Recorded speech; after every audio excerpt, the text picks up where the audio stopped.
Alors, comment faire un diagramme XY avec LibreOffice?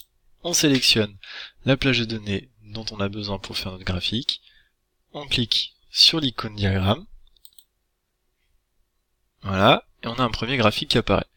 Ensuite, il faut donc sélectionner le bon type de graphique nécessaire pour réaliser l'exercice. Donc ici on a les colonnes, les barres, les secteurs, etc., etc.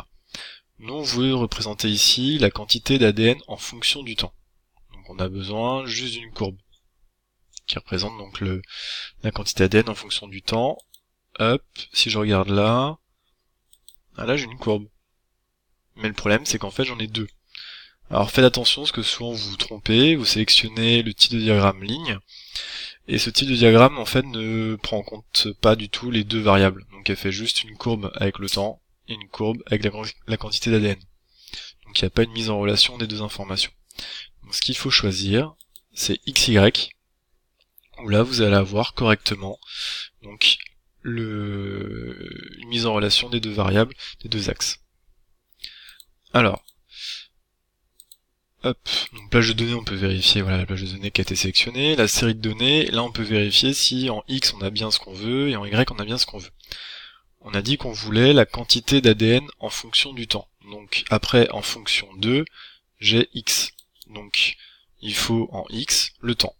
Donc je sélectionne, donc là ça a bien été choisi, c'est le temps, voilà, dans le doute je peux recliquer dessus. Et en Y, donc la quantité d'ADN.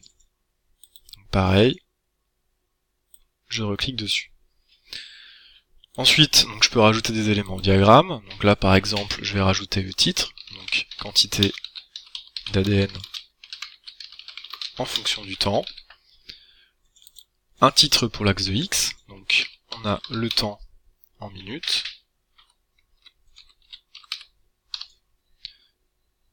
Et en Y, on a la quantité d'ADN. Alors, l'unité est arbitraire, donc pas la peine de la mettre. Et voilà, donc maintenant vous savez faire un graphique sur LibreOffice type XY.